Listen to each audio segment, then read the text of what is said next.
درود پاک پڑھنے کے بے شمار فضائل و برکات ہیں، اتنے فضائل ہیں اور اتنی حدیثیں ہیں، اتنی روایتیں ہیں کہ بندہ بیان کرتا چلا جائے، وقت تو ختم ہو سکتا ہے مگر درود پاک کے فضائل کا احاطہ نہیں ہو سکتا۔ اچھا، میں اگر آپ سے ایک سوال کروں کہ ایک مسلمان ہونے کی حیثیت سے آپ کے دل میں کیا کیا خواہشات ہیں؟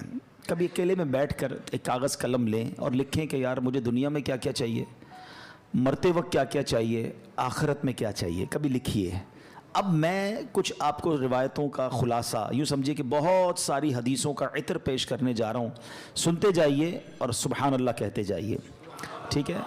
اگر آپ چاہتے ہیں کہ آپ کی عزتوں میں اضافہ ہو تو درود پاک پڑھیے، آپ چاہتے ہیں آپ کی ٹینشن دور ہو جائے تو درود پاک پڑھیے، آپ چاہتے ہیں مصیبتوں اور پریشانیوں سے نجات مل جائے تو درود پاک پڑھیے، آپ چاہتے ہیں آپ کی روزی میں برکت ہو جائے تو درود پاک پڑھیے، آپ کے گناہ معاف ہو جائیں تو درود پاک پڑھیے، آپ چاہتے ہیں ذلت و رسوائی سے بچ جائیں تو درود پاک پڑھیے، مرتے وقت نبی پاک کا دیدار کرنا چاہتے ہیں تو درود پاک پڑھیے، بلکہ ایسے دیکھنا چاہتے ہیں کہ پیارے آقا اپنے ہاتھوں سے قبر میں اتار رہے ہیں تو درود پاک پڑھیے، قیامت کے دن نبی پاک کے ہاتھوں جام کوثر پینا چاہتے ہیں تو درود پاک پڑھیے، اور سنیے آقا کے ساتھ ساتھ جنت میں جانا چاہتے ہیں تو درود پاک پڑھیے، بار بار مدینے جانا چاہتے ہیں تو درود پاک پڑھیے، سنیے نبی پاک کا خواب میں دیدار کرنا چاہتے ہیں تو درود پاک پڑھیے۔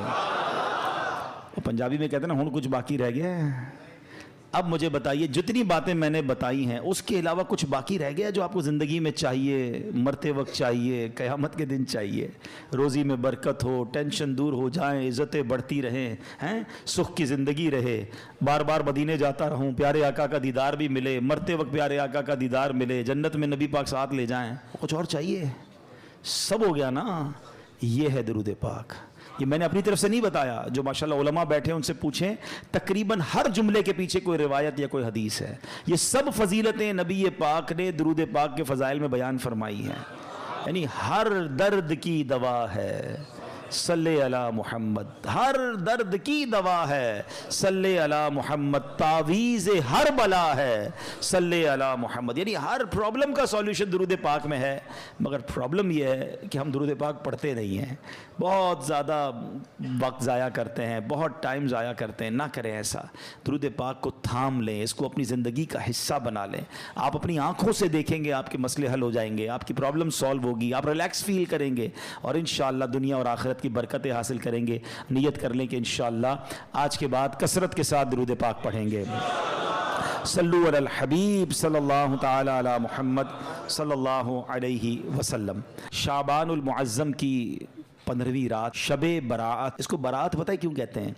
آپ نے جملہ سنا ہوگا، با عزت بری ہو گیا، حدیث پاک میں آتا ہے جب شعبان کی 15ویں رات آئے تو اس رات قیام کرو، یعنی اس رات عبادت کرو۔ آقا فرماتے پھر دن کو روزہ رکھو، تو بے شک اس رات سورج غروب ہوتے ہی اللہ پاک اپنی شان کے مطابق آسمان دنیا پر تجلی فرماتا ہے اور ارشاد فرماتا ہے، الا من مستغفر لی فاغفر لہ، ہے کوئی مجھ سے مغفرت مانگنے والا کہ اسے معاف کر دوں؟ الا مسترزق فارزقہ، ہے کوئی رزق مانگنے والا کہ اسے رزق عطا کر دوں؟ الا مبتلا فاعافیہ، ہے کوئی پریشان حال کہ میں اس کی پریشانی دور فرماؤں؟ ہے کوئی ایسا؟ طلوع فجر تک یوں ہی اعلان ہوتا رہتا ہے۔ پتہ اس رات کتنے بخشے جاتے ہیں؟ حدیث پاک میں آتا ہے اللہ کریم قبیلہ بنی کلب کی بکریوں کے بالوں کی تعداد کے مطابق گناہ گاروں کو جہنم سے آزاد فرماتا ہے۔ ہم میں سے کون ہے جو اپنے سر کے بال گن سکے؟ They are not able to count our own hair، اپنے سر کے بال نہیں گن سکتے، ایک بکری کے بال نہیں گن سکتے۔ قبیلہ بنی کلب کے بارے میں آتا ہے ہزاروں بکریاں پالتا تھا، وہ سب سے بڑا قبیلہ تھا جو سب سے زیادہ بکریاں پالتا تھا، اس کا مطلب کروڑ لوگ بخشے جائیں گے، مگر حدیث پاک میں چند بد نصیبوں کا ذکر ہے کہ جو نہیں بخشے جائیں گے۔ فرمایا شرابی نہیں بخشا جائے گا، ماں باپ کا نافرمان نہیں بخشا جائے گا، زنا کا عادی نہیں بخشا جائے گا، رشتے توڑنے والا نہیں بخشا جائے گا، تصویر بنانے والا، یہ جو اپنے ہاتھ سے تصویریں بناتے ہیں، مجسمے بناتے ہیں، نہیں بخشا جائے گا، چغل خور نہیں بخشا جائے گا. ایک اور روایت کے مطابق نجومی، یہ جو کاہن ہوتے ہیں، یہ نہیں بخشے جائیں گے. جادو ٹونا کرنے والا نہیں بخشا جائے گا. تکبر والا لباس پہننے والا نہیں بخشا جائے گا. مسلمان سے بلا اجازت شرعی بغض و کینہ رکھنے والا، دشمنی چھپانے والا، دل میں جیسے بغض رکھتے ہیں، وہ بھی نہیں بخشا جائے گا. ذرا غور کیجئے، کہیں ایسا نہ ہو کروڑوں بخشے جائیں اور میری کسی بری عادت کی وجہ سے میں پھنس جاؤں اور میری بخشش نہ ہو. تو اے میرے پیارے اسلامی بھائیوں، اللہ بڑا کریم ہے، وہ توبہ قبول کرنے والا ہے. یہ بہت بڑے گناہ ہیں. اس سے یہ بھی اندازہ ہوتا ہے کہ جب اتنی بڑی عنایت، اتنی بڑی مغفرت ہے، یہ کتنے بڑے گناہ ہیں. تو اے میرے پیارے اسلامی بھائیوں، ہمیں توبہ کرنی ہے. ہم سب نے دنیا سے جانا ہے، ہم سب نے مرنا ہے. قبرستان بھی جانا سنت ہے نا، نہیں گئے تو ابھی آپ جائیے گا. یہ قبرستان جانا بھی ہمارے لیے عبرت کا سامان ہے، اسی لیے بھیجا گیا. نبی پاک فرماتے ہیں کہ پہلے میں تمہیں منع کرتا تھا، حدیث کا خلاصہ ہے کہ پہلے میں تمہیں منع کرتا تھا قبرستان جانے سے، اب جایا کرو اور وہاں جا کے عبرت لیا کرو.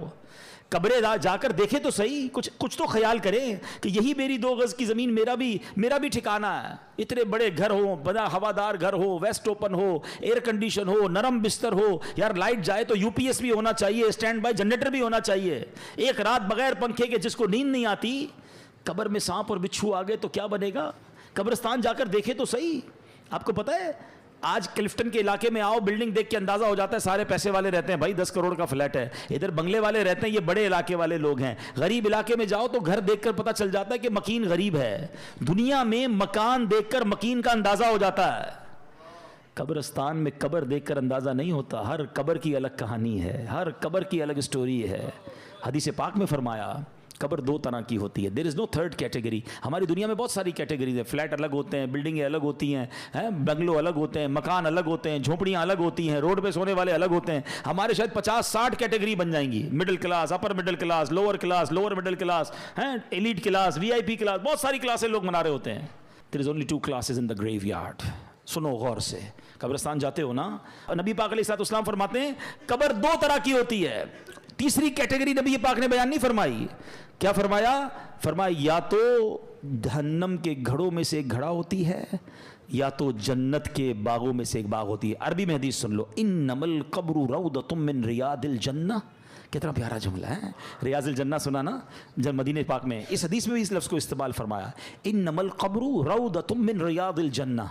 قبر جنت کے باغوں میں سے ایک باغ ہے. یا دیر از سیکنڈ آپشن، فرمایا او حفرۃ من حفر النار، یا جہنم کے گھڑوں میں سے ایک گھڑا. ایک سوال کرنا چاہتا ہوں، سچا جواب دینا. مجھے نہیں دینا، اپنے آپ کو دینا ہے. میں بھی اپنے آپ سے سوال کرتا ہوں، آپ سب بھی اپنے آپ سے سوال کریں، اور سچا ایمانداری والا جواب. آج میری موت ہو جائے، ہو تو سکتی ہے نا؟ آج تو بلکہ رات بھی وہی ہے جس میں لکھا جائے گا کہ اس رات کس نے جانا ہے. پتہ ہے ملک الموت کو ایک صحیفہ دے دیا جائے گا کہ اس رات اس بندے کی روح قبض کرنی ہے. مقام، time, every thing is decided. ہمیں نہیں پتا، مگر ہو سکتا ہے آج رات آخری ہو، کل آخری ہو. چلے آج میرا انتقال ہو گیا. سچا جواب دینا. گھمانا پھرا اللہ کی بارگاہ میں کوئی کسی کو گھما پھرا نہیں سکتا. ہم اپنے آپ کو گھما سکتے ہیں، ادھر نہیں. وہاں تو بات ساری کلیئر ہے نا، دودھ کا دودھ، پانی کا پانی. سوال یہ کہ اگر آج مر گیا، قبر میں گیا، جیسی زندگی گزاری ہے، قبر جنت کا باغ بنے گی یا دوزخ کا گھڑا بنے گی؟ اپنے آپ سے پوچھ لو. اگر تو دل سے جواب آ رہا ہے کہ ہاں یار نماز پابندی سے ہیں، گناہ کی عادت نہیں ہے، تلاوت قرآن بھی ہے، میری آنکھیں بھی گناہ نہیں کرتی ہیں، میں کسی کو دکھ بھی نہیں دیتا ہوں، حرام روزی بھی نہیں کماتا ہوں، بے حیائی بھی نہیں کرتا ہوں، ماں باپ بھی میرے راضی ہیں. اللہ کرے ایسا کوئی اللہ کا ولی یہاں بیٹھا ہو جس کے دل سے سچی آواز آ جائے کہ جناب اپنا تو بیڑا پار ہے. باقی ہم جیسے گناہ گاروں کو تو ڈر ہی لگتا ہے کہ یار گناہ ہی زیادہ ہیں، نیکیاں اول تو کی تھوڑی ہیں، اور جو کی ہیں اس کا پتہ بھی نہیں قبول بھی ہوئی کہ نہیں، کیونکہ بہت سارے اس میں بھی پرابلم ہے. ریاکاری الگ ہے، دکھلاوا الگ ہے، بناوٹیں الگ ہیں، پتہ نہیں کتنے اس میں دنیا کے مقاصد ہماری نیکیوں میں شامل ہوتے ہیں. تو آپ مجھے بتاؤ پھر تیاری کب کریں گے؟ 2 ہی کیٹیگریز ہیں نا، یا تو جنت کا باغ ہے یا دوزخ کا گھڑا. تو جنت کا باغ بنانے کی تیاری کب کرنی ہے ہم نے؟ ہمیں نہیں پتا اب کتنے دن رہ گئے ہیں. پچھلی شب برات میں کئی لوگ ہمارے ساتھ تھے، مگر آج وہ ہمارے ساتھ نہیں ہیں. ہو سکتا ہے اگلی شب برات مسجد میں اجتماع تو ہوگا مگر ہم نہ ہوں. باتیں کریں لوگ، یار پچھلی بار تو آیا تھا، اگر اس بار نہیں ہے. کہاں ہے؟ قبر میں ہے. کیا کریں گے قبر میں؟ قبرستان جاتے ہیں نا، ایک اور چیز دیکھا کریں. کبھی قبر میں تجوری دیکھی ہے؟ کوئی کفن میں جیب دیکھا ہو؟ نہ تجوری ہے نہ جیب ہے. جس مال کو جمع کرنے کے لیے دن رات ایک کر دیا وہ تو جانا ہی نہیں قبر میں. تو جو قبر میں جائے گا وہ کیا جائے گا, یہ سمجھنا ضروری ہے. آپ کو پتہ ہے جب میرا اور آپ کا انتقال ہوگا نا, روایتوں میں آتا ہے مرنے کے بعد رشتہ دار کہتے ہیں میت نے پیچھے کیا چھوڑا ہے. پتہ ہے فرشتے کیا کہتے ہیں, میت نے آگے کیا بھیجا ہے. ایکچوئل وہی ہے جو اعمال ہم آگے بھیجیں گے, مگر فکر ہی کسی کو نہیں ہے. شب برات تو ریئلائز کر لو کہ اعمال جمع کرنے, مال ٹھیک ہے اتنا جمع کر لو جتنی دنیا گزر جائے گی, مگر یہ مال ادھر ہی رہ جائے گا. اور پھر کیسے موت اور عذاب کیسے آتا ہے, میں آپ کو ایک واقعہ سناتا ہوں.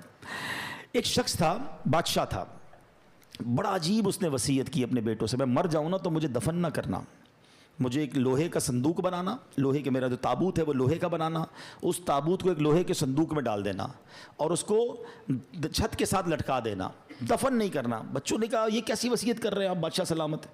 کہتا ہے میں یہ وصیت اس لیے کر رہا ہوں کہ میں قبر میں جاؤں ہی نہ, جب قبر میں جاؤں گا نہیں تو عذاب بھی نہیں ہوگا. ہیں اس کی اپنی منطق تھی. تو مرا تو بچوں نے اس کی وصیت پر عمل کیا, لوہے کا تابوت بنایا, اس کو تالا لگایا, اس کو لوہے کے صندوق میں ڈالا, اس کو بھی تالا لگایا, پھر زنجیر سے اس کو لٹکا دیا چھت کے ساتھ. تو کہتے ہیں جب یہ سب ہو گیا تو ابھی کمرہ بند کیا, رات ہوئی تو کمرے سے آوازیں آنے لگیں. سب پریشان کہ تابوت بھی بند, اس پر بھی تالا, صندوق پر بھی تالا, وہ تو لٹکا ہوا پر, لیکن اوپر سے بڑی خوفناک آوازیں آ رہی. ڈرتے ڈرتے صندوق کھولا, تابوت کھولا تو دیکھ کر حیران رہ گئے کہ اس تابوت میں اس بادشاہ کی لاش کے اوپر ایک سانپ بیٹھا ہوا ہے, اس کے چہرے کو کاٹ رہا ہے, کوئی جگہ نہیں تھی, کوئی سوراخ نہیں تھا, وہ کیسے پہنچا اندر, سب حیران. اب جناب بڑی مشکل سے سانپ کو نکالا, اس کو مارا, پھر صندوق کو بند کیا, پھر لٹکا دیا. جیسے تیسے کر کے رات گزر گئی. اگلی رات پھر کمرے سے آوازیں آنے لگیں. پھر جا کے جب صندوق کھولا, تابوت کھولا تو اس سے بڑا سانپ اس کے صندوق میں موجود تھا جو اس کو کاٹ رہا تھا. اللہ اکبر. پھر اس سانپ کو باہر نکالا, سانپ کو مارا, پھر تالا لگایا, پھر لٹکا دیا. اگلی رات پھر آوازیں. جب دیکھا تو پتہ چلا کہ اب تو اندر آگ بھڑک رہی ہے. اب بچوں کو سمجھ آ گئی کہ ہم کچھ بھی کر لیں یہ عذاب ہی ہے, اس سے چھٹکارا نہیں ہے. وہ بادشاہ کی لاش کو نکالا اور قبر میں دفنا دیا. اے میرے پیارے اسلامی بھائیوں, یہ سمجھنی ہے بات. ہو رہی ہے عمر بسلے برف کم, چپ کے رفتہ رفتہ دم بدم. برف والے کو بیچتے ہوئے دیکھا ہے, برف جس کے ہاتھ میں ہو اس کو بڑی ٹینشن ہوتی ہے. ایک بزرگ کہتے ہیں میں نے زندگی کا راز ایک برف والے سے سیکھا. ایک برف والا تھا, اب تو برف کم بکتی ہے, مگر پہلے آج سے کچھ سال پہلے تو بڑی بکتی تھی, رمضانوں میں اب بھی بکتی ہوگی. تو وہ کیا کہتا ہے, اے وہ لوگوں اس پر رحم کرو جس کا سرمایہ پگھل رہا ہے, جلدی خرید لو ورنہ کیا ہوگا, پگھل جائے گا. کہتے میں نے جملہ سنا, مجھے بات سمجھ آ گئی کہ میری زندگی بھی تو یہی ہے نا. ہم سب کی زندگی میں کوئی ایک برف کی, ہمیں سب کو ایک بلاک دے دیا گیا, برف پگھل رہی ہے, کبھی بھی ختم ہو جائے گی, کسی کی کل ختم ہونی ہے, کسی کی مہینے میں ختم ہو جائے گی. تو شاعر کیا خوب بات سمجھا رہے ہیں, ہو رہی ہے عمر مثل برف کم, چپ کے رفتہ رفتہ دم بدم, سانس ہے ایک راہ روئے ملک عدم, دفعتن ایک روز یہ جائے گا تھم, ایک دن مرنا ہے آخر موت ہے, کر لے جو کرنا ہے آخر موت ہے, آخرت کی فکر کرنی ہے ضرور, جیسی کرنی ویسی بھرنی ہے ضرور, عمر ایک دن یہ گزرنی ہے ضرور, قبر میں میت اترنی ہے ضرور, ایک دن مرنا ہے آخر موت ہے, کر لے جو کرنا جو کرنا. ہاں لوگ کہتے ہیں میرا کوئی کچھ نہیں بگاڑ سکتا. ارے یہ تو زندگی موج کرنے کے لیے ملی ہے, میں تو ابھی بہت سارے پلان ہیں, میرے بڑے ارادے ہیں. شاعر کہتا ہے کر لے جو کرنا ہے آخر موت ہے, مرنا پڑے گا, اور مرنے کے بعد اپنی کرنی کا پھل بھگتنا پڑے گا. یہ جو عالم برزخ ہے نا, ہمیں نظر نہیں آتا. آپ کہتے ہیں ہم تو قبرستان جاتے ہیں, کوئی چیخو پکار تو آتی نہیں, عذاب کی آواز, یہ اللہ کے راز ہوتے ہیں, اللہ کسی کسی کو دکھا دیتا ہے. قرآن کیا کہتا ہے, وَمِن وَرَائِهِمْ بَرْزَخٌ إِلَى يَوْمِ يُبْعَثُونَ, اور ان کے آگے ایک رکاوٹ ہے اس دن تک جس دن وہ اٹھائے جائیں گے. اب یہ موت سے قیامت تک کا جو عرصہ ہے نا, جب ہم مریں گے نا, اور قیامت تک یہ مٹی کے نیچے گزرا تو وہ قبر ہے. کسی نے کسی کو شیر نے کھا لیا تو اس شیر کا پیٹ جو ہے نا وہ اس کے لیے قبر ہوگی. کوئی سمندر میں ڈوب گیا تو وہی قبر سمجھی جائے گی. تھوڑے دنوں پرانی بات ہے نا, $2.5 لاکھ دے کر گئے تھے نا سمندر کے اندر, ہیں کتنے پیسے خرچ کیے, کروڑوں روپے, ہزاروں فٹ نیچے گئے کیونکہ وہاں موت لکھی تھی. یعنی کروڑوں روپے خرچ کر کے اس جگہ پہنچے کہ جہاں موت لکھی ہوتی ہے. انسان پہنچتا ہے وہاں پر, ہاں ہمارا وقت بھی ڈیسائیڈڈ ہے، ہماری جگہ بھی ڈیسائیڈڈ ہے. ایک بار حضرت سلیمان علیہ السلام کا واقعہ ہے کہ آپ کے ساتھ ایک آپ کا ساتھی بیٹھا تھا، ملک الموت آئے. حضرت سلیمان کی ہواؤں پر بھی حکومت تھی، آپ کے چرند و پرند پر بھی حکومت تھی. تو ملک الموت آئے اور اس بندے کو بڑا گھور کے دیکھ رہے تھے. ملک الموت تو چلے گئے تو حضرت سلیمان نے کہا کہ پتہ یہ کون تھے؟ کہ کون تھے؟ کہ ملک الموت تھے. کہ لگتا ہے حضرت میری روح قبض کرنے آئے تھے، آپ کی تو ہواؤں پہ حکومت ہے، آپ جلدی سے ہوا کو حکم دیں مجھے یہاں سے اٹھا کر ہند میں لے جائے. تو آپ نے دعا کر دی، وہ بندے کو ہوا اڑا کے لے گئی. تھوڑے دنوں بعد ملک الموت پھر آئے. حضرت سلیمان علیہ السلام نے کہا تم اس دن کیوں گھور رہے تھے؟ کہا حضرت میں پریشان، میں اس لیے گھور رہا تھا کہ میرے پاس یہ لکھا ہوا تھا کہ تھوڑی دیر بعد مجھے اس بندے کی روح ہند میں قبض کرنی ہے، بندہ آپ کے پاس بیٹھا ہے. بات آئی سمجھ؟ دعا کر کے وہاں پہنچایا گیا اور وہاں روح قبض کی گئی. وہ جملہ سنتے ہو نا، پہنچی وہیں پہ خاک جہاں کا خمیر تھا. ہم وہاں پہنچیں گے. یہ سمندر کے اندر گئے نہیں تھے، ان کو بلایا گیا تھا، ان کا وقت پورا ہوا تھا. جنہوں نے واقعہ پڑھا ہوگا، آج سے کچھ دنوں پرانی بات ہے، جہاز کے اندر کسی کی موت ہوتی ہے، کسی کی جنگل میں موت ہو جاتی ہے. ہم اللہ سے دعا کرتے ہیں ہمیں عافیت والی موت دینا.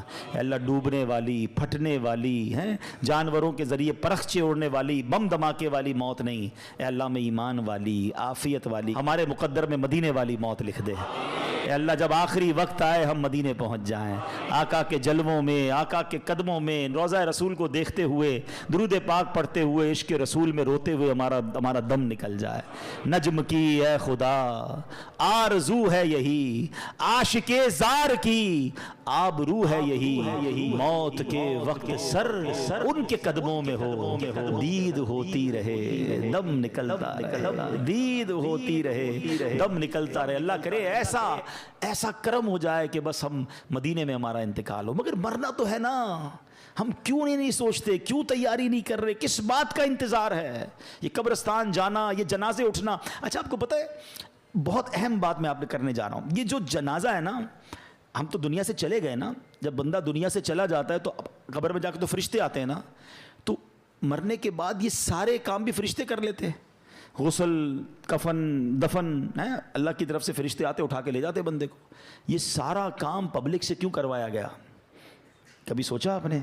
بھائی سوال جواب بھی فرشتے کریں گے، عذاب بھی فرشتے دیں گے، نعمتیں بھی قبر میں فرشتے دیں گے، لیکن یہ جو قبر سے پہلے کے معاملات ہیں یہ ہمارے ہاتھ میں کیوں دیے گئے؟ یہ پریکٹیکلی پبلک کو دکھایا جانا ہے کہ دیکھو غسل ہو رہا ہے، دیکھو کفن ہو رہا ہے، یہ تمہاری حقیقت ہے. دیکھو یہ میت اب اپنا ہاتھ بھی نہیں اٹھا سکتی، اپنے آپ کے اوپر مکھی بیٹھے وہ بھی نہیں اڑا سکتی، اور پھر یہ قبر میں ڈالا جا رہا ہے، پھر قبر کو بند کیا جا رہا ہے، ایک سوراخ بھی نہیں چھوڑنے دیتے. ہم آواز لگاتے ہیں بھائی ذرا ادھر بھی پتھر لگاؤ، سوراخ ہو گیا ہے، نظر آ رہا ہے. کبھی سوچا میں بھی قبر میں جاؤں گا، میرا ہی دوست کہے گا بھائی یہ تھوڑا سا سوراخ بھی بند کر دو؟ کسی کو یہ خیال نہیں آئے گا میرا اکیلے کیا بنے گا؟ ہم کیوں نہیں سوچتے یہ سب میرے ساتھ ہونا؟ یہ پریکٹیکلی غسل، کفن، دفن کروانے کی ایک حکمت بھی ہے. اور یاد رکھو کفن پہنانا آسان ہے، کفن پہننا آسان نہیں ہے. میت کو غسل دینا آسان ہے، مگر جس میت کو غسل دیا جا رہا ہے اس پہ سوچو کیا بیتتی ہوگی. قبر میں اتارنا آسان ہے، قبر میں اترنا آسان نہیں ہے، مگر ہمیں بھی اترنا پڑے گا. کاش یہ بات سمجھ آ جائے اور ہم گناہوں سے توبہ کر لیں. ورنہ انسان کہتا ہے بعد میں کر لوں گا توبہ، ابھی ٹائم ہے یار. مولانا صاحب باتیں بڑی اچھی کر رہے ہیں، ابھی بھی شیطان کسی کے کان میں بات کر رہا ہوگا یہ مولانا صاحب باتیں بڑی اچھی کر رہے ہیں، لیکن ابھی تو یار جوان ہوں بھائی، بوڑھا ہو کے میں بھی اللہ اللہ کروں گا. یہ بھی مولوی صاحب جو باتیں کر رہے ہیں 50 سال کے ہی ہو گئے نا، میں بھی 50 سال کا ہوں گا تو اللہ اللہ کر لوں گا. تو چلے بھائی آپ کے پاس اگر گارنٹی ہے مجھے بتا دیں کہ آپ 50 سال تک جئیں گے. ہے کوئی یہاں ایسا جس کے پاس 1 سال زندہ رہنے کی گارنٹی ہو؟ اس مسجد میں پورے مجمع میں کوئی ایک بندہ جس کے پاس 1 ہفتہ جینے کی گارنٹی ہو؟ اچھا کل صبح تک زندہ رہنے کی گارنٹی تو ہوگی آپ کے پاس، وہ بھی نہیں ہے. اچھا اتنے عقل مند تو ہیں کہ یہ پتہ ہے آگاہ اپنی موت سے کوئی بشر نہیں، سامان 100 برس کا ہے، پل کی خبر نہیں. تو اے میرے پیارے اسلامی بھائیوں، خدا را اپنی آخرت کی تیاری کیجئے. صحابی رسول حضرت ابو ہریرہ رضی اللہ تعالیٰ عنہ فرماتے ہیں ایک دن نبیوں کے نبی رسول ہاشمی صلی اللہ تعالیٰ علیہ وسلم نے یہ آیت پڑھی، وَمَنْ أَعْرَضَ عَنْ ذِكْرِي فَإِنَّ لَهُ مَعِيشَةً ضَنْكًا، اور جس نے میرے ذکر سے منہ پھیرا تو بے شک اس کے لیے تنگ زندگی ہے. پھر فرمایا تم جانتے ہو تنگ زندگی کیا ہے؟ صحابہ کرام نے عرض کی حضور اللہ و رسول عالم، اللہ جانے اس کے بتائے سے اس کا رسول جانے. تو فرمایا اس سے مراد قبر کا عذاب ہے جو کافر کو دیا جائے گا. اس ذات کی قسم جس کے قبضے میں میری جان ہے، قبر میں غیر مسلم پر 99 تنین مسلط کیے جائیں گے. نبی پاک فرماتے ہیں کیا تم جانتے ہو تنین کیا ہے؟ صحابہ نے کہا آپ ارشاد فرمایا یہ 99 سانپ ہوں گے، ان میں سے ہر سانپ 7 سروں والا ہوگا، یہ 99 سانپ اسے قیامت تک کاٹتے رہیں گے۔ اللہ ہمارے ایمان کی حفاظت فرمائے، ہم مسلمان ہی دنیا سے جائیں، یہ بھی بڑا پرابلم ہے، ہمیں فکر ہی نہیں ہے ایمان کی۔ ہم سمجھتے ہیں مسلمان ہیں تو جناب بڑی اچھی بات ہے، ایمان والے ہیں، مگر ایمان سلامت رہے اس کی فکر کون کرے گا؟ یاد رکھیے اس وقت بھی دنیا میں سب سے زیادہ تیزی سے پھیلنے والا مذہب یہ اسلام ہے، the most growing religion on earth۔ کائنات میں سب سے تیزی سے لوگ مسلمان ہو رہے ہیں، لیکن یہ ون وے ٹریفک نہیں ہے۔ جس طرح لوگ مسلمان ہو رہے ہیں معاذ اللہ، اس طرح کوئی ایمان سے بھی خارج ہو سکتا ہے۔ ہمیں دعا کرنی ہے اللہ ہمارا ایمان سلامت رکھیو۔ ہم کیا دعا کریں؟ ہمارے نبی پاک دعا فرمایا کرتے، ہماری تو اوقات ہی کوئی نہیں نا۔ جن کے صدقے ایمان ملا ہے وہ دعا کرتے، یا مقلب القلوب ثبت قلبی علی دینکا، اے دلوں کو پھیرنے والے میرے دل کو اپنے دین پر ثابت قدمی عطا فرما۔ کون دعا کر رہا ہے؟ اللہ کے نبی۔ ہم میں سے کسی نے دعا کی؟ ہم کبھی ٹینشن میں آئے؟ میری گاڑی، ابھی کسی کی گاڑی باہر کھڑی ہوگی اس کو ٹینشن ہوگی، یار نئی گاڑی لی ہے کہیں اسکریچ نہ لگ جائے، قیمتی موبائل جیب میں ہو تو اور تھوڑی دیر بعد ہاتھ لگاتے ہیں، ہاں یار پڑا ہوا ابھی تک نکلا نہیں ہے۔ اتنی ٹینشن ہے تمہیں اپنے پیسوں والی چیزوں کی۔ سب سے قیمتی چیز ایمان ہے، کبھی اس کی ٹینشن لی کہ اللہ میرا ایمان سلامت رہے، میرا ایمان چھن نہ جائے، میں مرتے وقت مسلمان مروں؟ ہیں برے دوستوں میں بیٹھ رہے ہیں، ایمان چھن جانے کے بڑے اسباب ہیں۔ شرابیوں کے ساتھ بیٹھتے ہیں، جواریوں کے ساتھ بیٹھتے ہیں، بے حیا لوگوں کے ساتھ بیٹھتے ہیں، الٹی سیدھی باتیں کرنے والوں کے ساتھ بیٹھتے ہیں۔ یہ نحوست ہے، ایمان چھن جانے کا ڈر ہے۔ جو گناہوں کا عادی ہوتا ہے اس سے ایمان چھن جاتا ہے، پتہ نہیں کیسی کیسی باتیں ان کی زبان سے نکل رہی ہوتی ہیں، اللہ رسول کا مذاق، جنت و دوزخ کا مذاق، کامیڈین بنائے ہوئے لوگوں نے ہیں، آپ تو ویوز کے چکر میں پتہ نہیں کیا کیا بول رہے ہوتے ہیں، ہمیں بڑے اچھے لگتے ہیں۔ نہ بیٹھو ان کی صحبتوں میں۔ مجھے ایک بات بتائیں، ابھی 4 سال پہلے کووڈ آیا تھا نا، کووڈ نے سکھایا نا سوشل ڈسٹینس، نہیں یار یہ چھینک رہا ہے اسے دور رہو بھائی، اس نے ماسک پہنا ضرور کچھ ہوگا، اتنا ڈر گئے تھے۔ تمہیں ایک بیماری کی وجہ سے دور رہنا سمجھ آ گیا، جہاں رب کی لعنت برس رہی ہے ان لوگوں سے دور رہنا سمجھنا آیا۔ آج پتہ ہے کیا کہتے ہیں؟ کہتے ہیں میں شراب نہیں پیتا، دوست شراب پیتے، میں تو بیٹھتا ہوں۔ وہ جوا کھیلتے ہیں مجھے پتا ہے لیکن میں بیٹھتا ہوں، وہ بری باتیں کرتے ہیں میں نہیں کرتا، میں کیوں بیٹھتے ہو بھائی؟ آپ کو پتہ ہے جہاں رب کی طرف سے لعنت برس رہی ہے ادھر بیٹھے ہوئے ہو، کیا مجھ پر عذاب الہی نہیں آ جائے گا؟ کیوں سمجھ نہیں آتی؟ 2 اور 2 4 والی باتیں۔ کسی بلڈنگ میں آگ لگ جائے، اس بلڈنگ میں رہتے ہیں ہم، یار نیچے آگ لگی ہے نا اوپر تو نہیں لگی، پوری بلڈنگ خالی ہو جاتی ہے، آگ جہنم کی آگ لگی ہوئی، آپ ادھر بیٹھے ہوئے ہیں۔ اور ایک بار اور یاد رکھ لیں کہ جتنی برائیاں ہیں نا، بڑے ینگسٹر مجھے سن رہے ہیں، میرا یہ دعویٰ ہے آپ جا کے چیک کر لو، کسی شرابی، کسی جواری، کسی چور، کسی ڈاکو، کسی بھی برے کام کرنے والے سے ایک بار پوچھ لو کہ بھائی یہ عادت کدھر سے ملی ہے۔ ایک بندہ نہیں کہے گا کہ امی نے سکھائی تھی، ابو نے سکھائی تھی، ابو نے کہا بیٹا آج تیری برتھ ڈے تو یہ تیرے کو چرس کا سگریٹ دے رہا ہوں، کسی کے ابو امی نے نہیں پلایا تھا، یہ کدھر سے آئی یہ ساری عادتیں؟ بتاؤ نا، برے دوستوں سے ہی آئی نا۔ اس کا مطلب 2 اور 2 4 والی بات ہے کہ بری صحبت ہی بندے کو برا بناتی ہے۔ ہم بری صحبت چھوڑنے کے لیے تیار ہی نہیں ہیں۔ ہم نے تو دوست بھی وہ بنائے کہ نماز پڑھیں تو مذاق اڑاتے ہیں ہمارا، اور مولوی بن گیا کدھر جا رہا ہے بھائی، ٹھیک ہے جمعہ پڑھ لیتا ہے بہت ہے، ہمیں وہی دوست اچھے لگتے ہیں۔ کیوں چاہیے مجھے وہ دوست؟ چاہیے کیوں؟ ہم کیوں نہیں سمجھ رہے یہ بات؟ ہم خود اپنے پیر پہ کلاڑی مار رہے برے لوگوں میں بیٹھ کر۔ ہمیں اگر واقعی نیک بننا ہے تو ہمیں نیک لوگوں کی صحبت اپنانی ہوگی، سمپل از دیٹ۔ اچھی صحبت میں آئے، آپ کو اچھائی کرنے کا دل لگنا لگ گیا، آپ کا ذکر اللہ کا دل چاہ رہا ہے، آپ کا درود پاک پڑھنے کا دل چاہ رہا ہے، یہ اچھی صحبت کی برکت ہے۔ بالکل پریکٹیکلی فارمولہ آ گیا نا۔ تو پلیز آج کچھ ڈیسائیڈ کرو یار، آج کچھ طے کرو۔ اگر دیکھیں آپ نے وہ 6 گناہگار 7 گناہگار سنے، شراب کا عادی نہیں بخشا جائے گا۔ اگر میرا کوئی اللہ نہ کرے کوئی بھائی ایسا بیٹھا ہے مجھے سن رہا ہے شراب کی عادت ہے، خدا را توبہ کر لو، یہ کتنا بڑا گناہ ہے کہ شب برات بھی نہیں بخشے جائیں گے۔ لیکن اگر شرابی نہیں بیٹھا نا کوئی یہاں پر، شرابی کا دوست بیٹھا ہوگا، ایسی پارٹیوں میں جانے والا تو ضرور بیٹھا ہوگا، میں کیا کروں دوست پیتے ہیں، کیا کریں شادیوں، آج کل سنا ہے شادیوں میں کولڈ ڈرنک کی طرح شراب پی جاتی ہے، پھر اچھا صرف شراب نہیں، طرح طرح کے نشے چل رہے ہیں، ڈرگس چل رہے ہیں، میں نہیں کرتا دوست کرتے، نہ جائیں، آپ پھر مبتلا ہو جائیں گے، نہیں بھی مبتلا ہوں گے تو ان پر جو لعنت برس رہی ہے، دیکھیں نا یہ کتنے بڑے مجرم ہیں کہ شب برات نہیں بخشے جائیں گے۔ پھر زنا کا عادی نہیں بخشا جائے گا، کتنا عام ہو گیا یہ بدکاری، اتنا آسان ہو گیا معاذ اللہ۔ اچھا لوگ کہتے ہیں پاکستان میں ذرا جاننے والے فلاں ملک چلتے ہیں، فلاں ملک چلتے ہیں، کیوں جاتے ہیں بیرون ملک؟ لیکن آپ سوچئے آپ اکیلے کسی ملک چلے بھی گئے، آپ نے اپنی پسند کا گناہ کر بھی لیا، رب تو دیکھ رہا ہے نا، اس کو کیا جواب دو گے؟ اور یہ کتنا بڑا گناہ ہے کہ آج زنا کا عادی نہیں بخشا جائے گا۔ خدا را توبہ کر لیں۔ یہ پہلے آنکھ بہکتی ہے، یاد رکھیے گا، یہ جو موبائل فون ہمارے ہاتھ میں ہے نا، یہ جنت میں بھی لے جا سکتا ہے، یہ جہنم میں بھی لے جا سکتا ہے۔ اسی موبائل فون سے وہ کچھ دیکھ رہے ہیں کہ پہلے آنکھ بہکتی ہے، پھر دل بہکتا ہے، پھر شرمگاہ بہکتی ہے. توبہ کریں. ایسی بے حیا دوستوں میں، بے حیا لڑکیوں سے دوستیاں، ان سے فون پہ بات چیت ساری رات. کیا کر رہے ہیں بھائی؟ کیوں اپنی زندگی کو برباد کر رہے ہیں؟ اللہ کو کیا جواب؟ سب بخشے جائیں گے، کہیں ہم نہ رہ جائیں ان چیزوں سے. اچھا یہ پتہ کیوں؟ کیونکہ صحبت ہی وہی ہے نا. ہم بیٹھتے ہی ادھر گرل فرینڈ بوائے فرینڈ کی باتیں ہوتی ہیں، جدھر ذکر ہی یہ ہو رہا ہوتا ہے. مجھے ایک بات بتائیں، رائٹ ناؤ کسی کے ذہن میں اس طرح کی بے حیائی کا خیال آ رہا ہے؟ کیوں نہیں آ رہا؟ آپ اچھی صحبت میں بیٹھے ہیں. دس از دا فارمولا.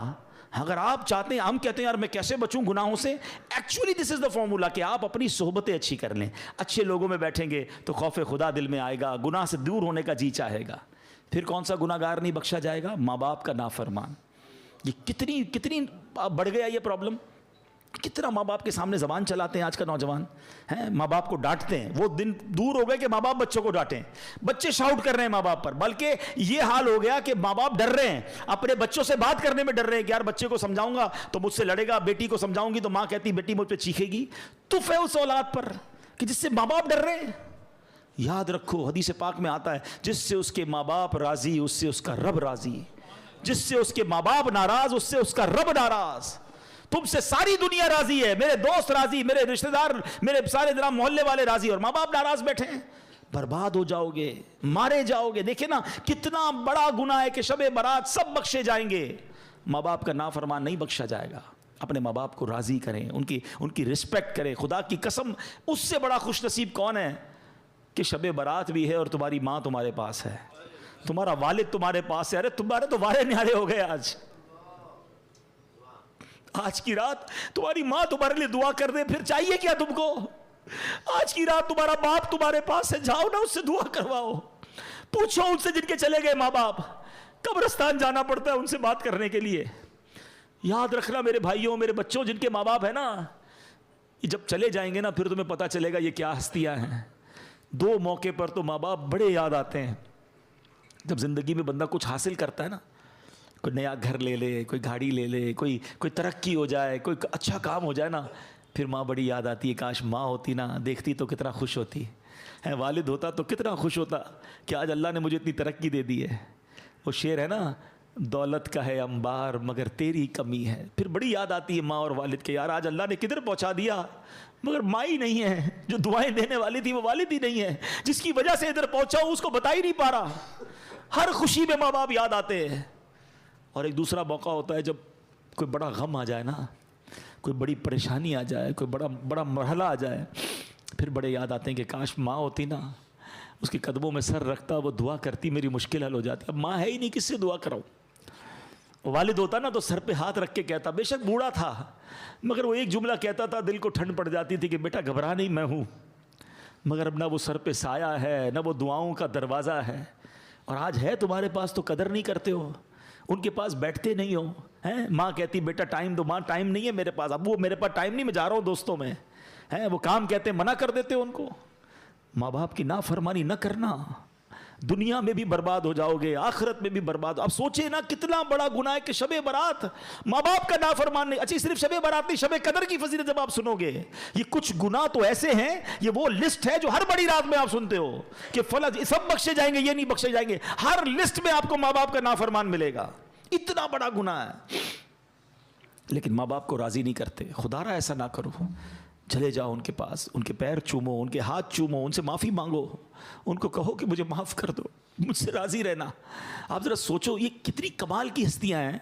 حدیث پاک میں آتا ہے جو اپنے ماں باپ کو محبت کی نگاہ سے دیکھے، صرف دیکھے، ذرا سننا حدیث کو، محبت کی نگاہ سے دیکھے، اللہ حج مقبول کا ثواب عطا فرماتا. صحابی نے عرض کی حضور وَإِن نَظَرَ كُلَّ يَوْمٍ 100 مَرَّةٍ، حضور کوئی 100 بار دیکھے؟ اللہ کے حبیب فرماتے اللہ اکبر و اطیب، کوئی 100 بار دیکھے. اس کا مطلب یہ ہوا کوئی 100 بار دیکھے، اللہ 100 حج کا ثواب عطا فرماتا. اب میرا سوال ہے آپ سے، صرف دیکھنے پر حج کا ثواب ہے، خدمت پر ثواب کتنا ہوگا؟ پیر دبانے پر ثواب کتنا ہوگا؟ دوائی لانے پر ثواب کتنا ہوگا؟ ویل چیئر چلانے کا ثواب کتنا ہوگا؟ اگر ان کی کسی وجہ سے میں کوئی ان کی خدمت کر رہا ہوں تو کتنا ثواب ہوگا؟ یار دیکھنے پر حج کا ثواب. مگر آج تو جب خدمت کی باری آتی ہے تو بچہ جی چراتا ہے. میں صحیح بتاؤں، لکی ہے وہ اولاد جن کو ماں باپ کی خدمت کا موقع مل گیا. بڑھاپے میں ملے اور خدمت کا موقع ملا. کئی ماں باپ ایسے ہیں یقین کرو جنہوں نے خدمت کا موقع ہی نہیں دیا, ہماری خدمت کرتے کرتے ہی چلے گئے, ہماری تو باری نہیں آنے دی, وہ ہماری خدمت کرتے رہے اور چلے گئے. اگر تمہاری باری آئی ہے نا, وہ بیمار ہیں, تمہیں دوائی دلانے کا موقع مل رہا ہے, ان کی خدمت کرنے کا موقع مل رہا ہے, انہیں ٹائم دینے کا موقع مل, تم لکی ہو, تمہارے لیے جنت کا راستہ رب نے کھول دیا. اس کو سعادت سمجھنا, بوجھ نہ سمجھنا.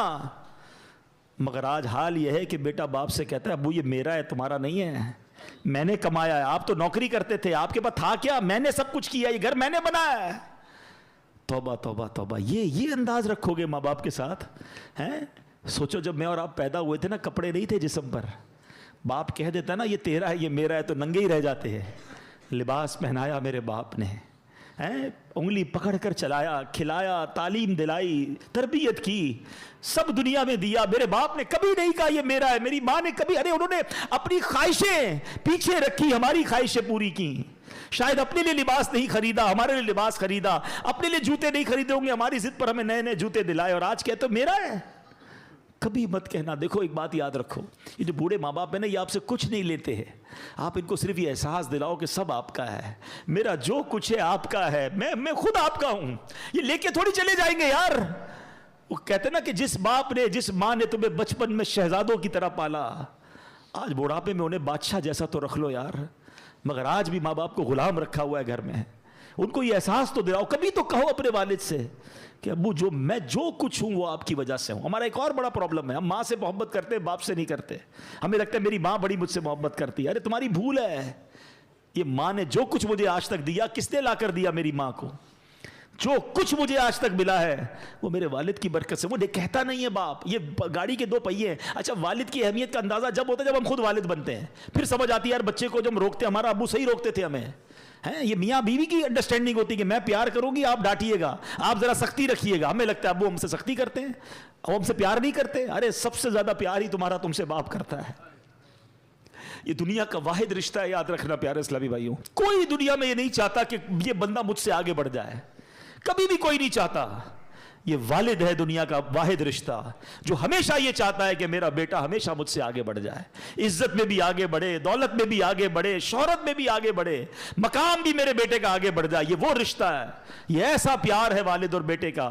تو ماں باپ کی قدر کرو میرے بچوں, میرے بھائیوں. جس کے پاس ماں باپ ہے اور ناراض ہیں انہیں راضی کر لینا. کبھی بوڑھے ہو جاتے ہیں چڑچڑے, ہو سکتا ہے آپ کو کچھ سنا دیں, ڈانٹ دیں, نہیں یار کوئی بات نہیں, بہت کچھ دیا ہے انہوں نے, بچے ہو گئے. زندگی ایک سائیکل ہے.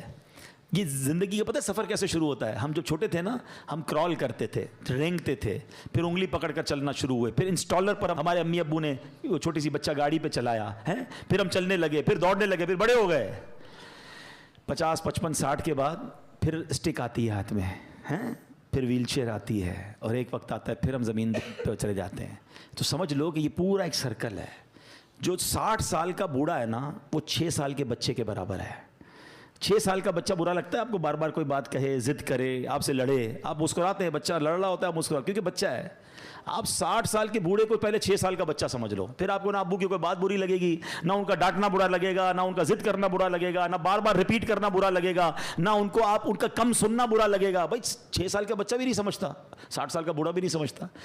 70 سال کا ہو جائے سمجھ لو 5 سال کا بچہ ہو گیا, ایک سال کم کرتے جاؤ. انڈرسٹینڈنگ لیول آپ کو بڑا آسان دے رہا ہوں میں. جس دن آپ یہ سمجھ جاؤ گے نا بوڑھے لوگوں کو, آپ انجوائے کرو گے, ڈانٹ رہے ہوں گے آپ کو برا نہیں لگے گا. لوگ لڑ رہے ہوتے ہیں بوڑھے ماں سے, ابو ڈانٹتے ہیں, بھائی ڈانٹ نہیں رہے, ان کو سمجھ ہی نہیں پڑ رہی اس وقت, آپ ان کی خدمت کرو, موقع ملا ہے. تو اے میرے بچوں, ماں باپ کا نافرمان نہیں بخشا جائے گا.